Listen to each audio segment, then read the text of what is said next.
Assalamualaikum dan selamat sejahtera. Pada hari ini, kumpulan kami akan menerangkan mengenai sejarah bangunan stesen kereta api Kuala Lumpur. Baiklah, sebelum itu saya akan memperkenalkan ahli kumpulan kami yang terdiri daripada Nur Jariah binti Jamil, Muhammad Hafiz bin Syaharudin, Robin Daniel, Ku Harmiku Ahmad dan saya Nur Aini binti Terman. Salam sejahtera, saya Robin Daniel Henry. Dan di sini saya nak menceritakan seserba sedikit mengenai kereta api Tanah Melayu atau dikenali sebagai KTMB. Alright, Malaysia kaya dengan hasil peribumi yang tersendiri, terutamanya biji timah. Perkara ini telah mendorong kerajaan Inggeris pada zaman dulu untuk memperkenalkan perkhidmatan kereta api di Malaysia. Ia menjadi satu pusat persinggahan dan menjadi satu kemudahan pemunggah dan mengangkut barang-barang muatan. Selain itu, ia masih kukuh terbina dari hasil keunikan seni bina pihak Inggeris. Bermula pada era penjajahan zaman British, KTMB merupakan salah satu syarikat pengendali perkhidmatan kereta api utama di Semenanjung Malaysia. Ia dibina bagi kemudahan mengangkut biji timah dari Lombong ke pelabuhan dan juga dikenali sebagai Federal Malay State Railway (FMSR). Dan juga dikenali sebagai kereta api negeri-negeri Melayu bersekutu dalam bahasa Malaysia.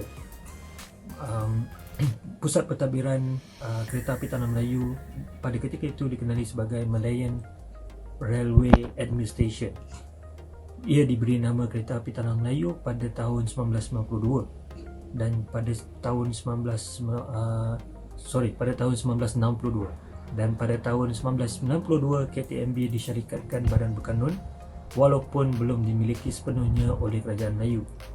Sebanyak 100 stesen di bawah 10 negeri semenanjung termasuk Singapura. Rangkaian keluasan juga sepanjang 1677 km dan 700 km daripadanya telah dielektrikkan oleh kewujudan EMU dan ETS pada masa kini. And lastly, maklumat daripada Museum KTMB, pembinaan stesen kereta api Kuala Lumpur telah diasaskan dan diuruskan oleh 3 badan utama pada ketika itu, iaitu Sir John Anderson, Governor Negeri-Negeri Selat pada tahun 1904 hingga September 1911.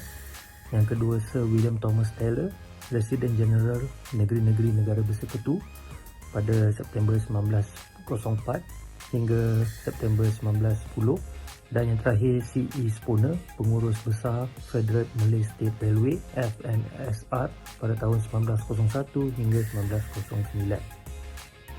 Hai, saya Nur Jariah binti Jamil, pemegang nombor matrik 276667. Saya akan menerangkan mengenai seni bina KTM Kuala Lumpur. Okey, seperti yang semua tahu, bangunan KTM Kuala Lumpur ini terletak di Jalan Sultan Hishamuddin dan ia merupakan bangunan warisan kebangsaan dan dianggap sebagai khazanah negara yang tidak ternilai. Bangunan yang dibina pada tahun 1885 berdasarkan seni bina Moorish ini telah menjadi tumpuan orang ramai ekoran seni binanya yang unik. Direka bentuk oleh Arthur Benson Hubbard, iaitu arkitek British dari Jabatan Kerja Raya. Bangunan ini direka pada tahun 1913 dan kemudiannya mula dibina pada tahun 1914. Kerja pembinaan tergendala akibat Perang Dunia Pertama, tetapi bangunan ini sempat disiapkan dalam tahun 1917, sejurus selepas perang. Bangunan stesen api Kuala Lumpur ini telah direka bentuk dalam tahun 1900 dan mengandungi 2 bahagian, iaitu platform dan bangunan-bangunan terminal, iaitu pejabat-pejabat, kaunter tiket, hotel dan restoran. Bangunan yang bersejarah dan unik dari segi reka bentuk ini telah direka oleh Encik Arthur yang pernah bekerja dengan Jabatan Kerja Raya di India sebelum dilantik sebagai pemangku arkitek untuk negeri-negeri Melayu bersekutu. Seni bina yang diketengahkan berasaskan kepada seni bina bangunan tradisi Timur Tengah. Stesen ini berbentuk seni bina Moorish dan Mogul. Terdapat juga unsur-unsur Gothic dan Greek. Kebijaksanaan arkitek ini telah berjaya menggabungkan semua elemen ini menjadi satu bangunan yang berkarisma dan beridentiti. Di samping itu, ada 12 kubah kecil yang dihias dengan tiang-tiang konkrit. yang berukuran di bahagian hadapan bangunan ini. Ada terdapat juga kubah-kubah kecil menghiasi bahagian atas bangunan. Pelan lantai bangunan stesen kereta api Kuala Lumpur ini berbentuk linear selari dengan landasan kereta api sesuai dengan fungsinya sebagai sebuah stesen kereta api.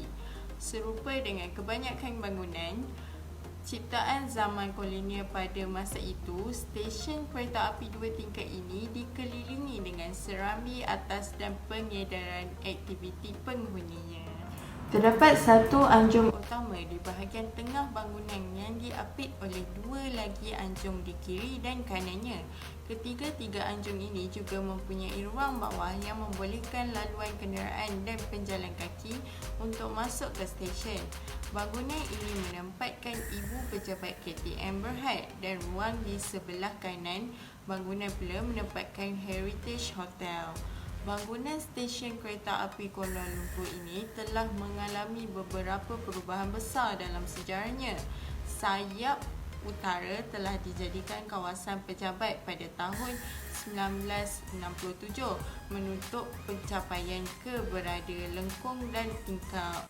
Pada tahun 1986, stesen ini diubah suai dengan lebih menyeluruh. Bahagian dalam dan tingkap yang berkenaan diganti dengan yang lebih moden. Bahagian luar diperbaiki dan dipelihara. Bangunan dan kemudahan baru ditambah termasuk dengan dewan menunggu berhawa dingin, kaunter maklumat pelancongan dan kedai serba nikah. Sebahagian reka bentuk dan rangka asal dalaman stesen ini masih lagi wujud dan ditempatkan di hotel stesen warisan. Pemodenan ini juga melibatkan binaan tambahan di sayap selatan bangunan ini, memaparkan gaya Raj yang mendominasikan sebahagian besar bangunan itu dan tambahan muka hadapan untuk sayap utara dengan unsur seni bina yang sama.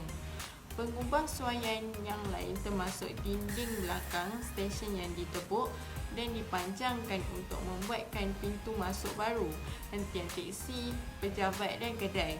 Manakala ruang tambahan dua tingkat turut dibina di atas jalan masuk ke stesen bagi menempatkan lebih banyak kedai. Platform dan landasan. 3 platform yang menyediakan 4 landasan kereta api yang mana terdiri daripada 2 platform sisi iaitu platform 1 dan 4 dan 1 platform pulau iaitu platform 2 dan 3. Landasan kereta api yang pertama di Tanah Melayu sepanjang 8.25 batu atau sepanjang 13.28 km di antara daerah Taiping dengan Port Well pada Jun 1885.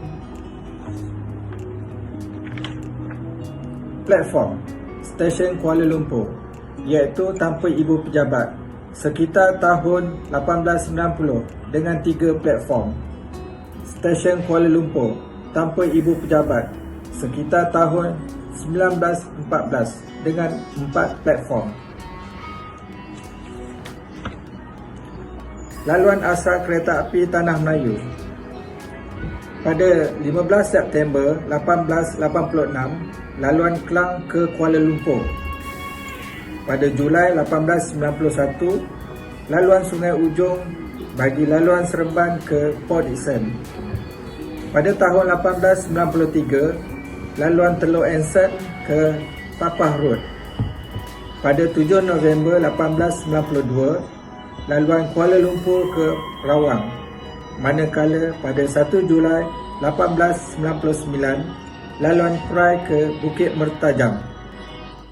Antara peristiwa penting yang pernah berlaku di stesen kereta api Kuala Lumpur adalah pengeboman oleh tentera Jepun di bahagian sayap utara Ibu Pejabat KTMB pada tahun 1945. Bangunan stesen kereta api KL buat kali pertamanya telah dicat dengan skim warna baharu sempena perasmian Hari Kemerdekaan Malaysia pada tahun 1957. Menjadi saksi majlis pemakaman yang di-Ketua Agong pertama almarhum Tuanku Abdul Rahman ibni almarhum Tuanku Muhammad pada 3 April 1960. Jenazah baginda telah diarak daripada Istana Negara hingga ke stesen Kuala Lumpur untuk menaiki kereta api khas atau kereta api diraja ke tempat pemakaman. Di stesen kereta api Kuala Lumpur juga berlakunya perasmian kelas 20 iaitu lokomotif diesel A pertama negara pada 1 Ogos 1957. Semasa lawatan Ratu Elizabeth ke Malaysia, beliau telah merasmikan lokomotif Block Class O bernombor 564.12 yang dinamakan sebagai Coronation. Majlis Perasmian Syarikat Kereta Api Tanah Melayu Berhad juga telah diadakan di stesen kereta api Kuala Lumpur selepas dasar korporatisasi dikuatkuasakan bermula 1 Ogos 1995. Assalamualaikum semua, nama saya Hafiz. Okey, saya nak cerita sedikit tentang pengubahsuaian, peningkatan dan perubahan yang berlaku di stesen kereta api Kuala Lumpur.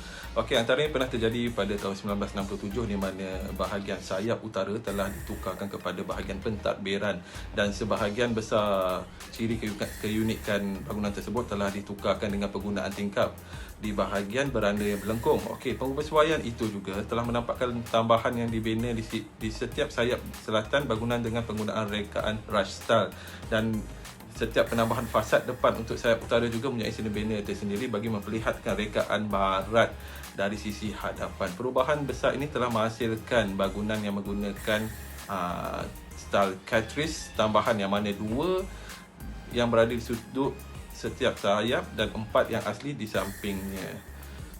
Okay, pada tahun 1986 pula, stesen ini telah diperbaharui dan telah naik taraf dengan meluasnya lah. Di antaranya dalam bahagian dalaman dan tertingkap yang relevan digantikan dengan rekaan yang moden, sementara luarannya pula diperbaiki dan dipelihara sehingga kini. Tambahan terhadap kemudahan dan bangunan baru termasuk ruang menunggu yang mempunyai penghawa dingin, kaunter maklumat pelancongan dan bar makanan ringan turut disediakan sehingga sekarang. Bahagian reka bentuk dan bingkai dalaman stesen juga masih asli dan kita nampak lihat rekaan tersebut di Heritage Station Hotel. Okey, pengubahsuaian lain pada bangunan lama termasuk dinding belakang stesen yang diukir terbuka dan diperluaskan bagi menampung pintu masuk stesen yang baru. Beberapa ruang pejabat, kedai runcit dan perhentian teksi juga turut telah disediakan bagi kemudahan orang awam. Ruangan bagi perniagaan runcit 2 tingkat tambahan telah dibina di salah satu daripada 2 frontal yang berdekatan jalan masuk ke bangunan utama.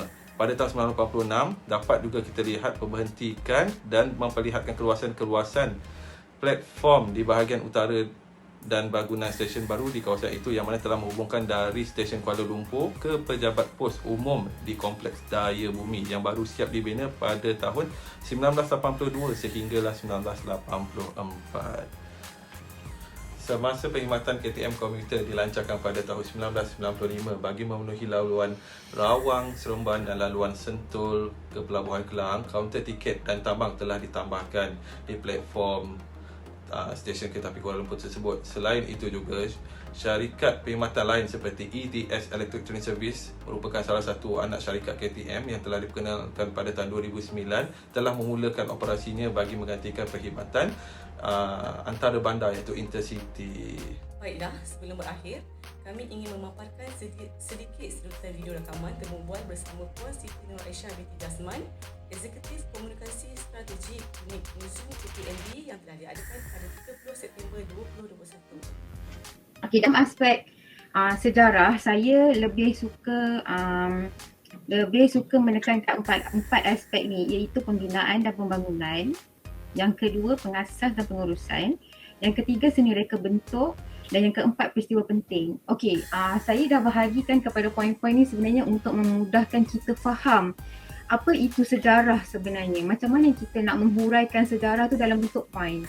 Okey, sebabnya kalau kita menghuraikan sejarah itu dalam bentuk teks ataupun esei, inilah yang akan menyebabkan kita punya fakta-fakta yang sebenar tu missing ataupun disalah ertikan. Okey, dengan risiko.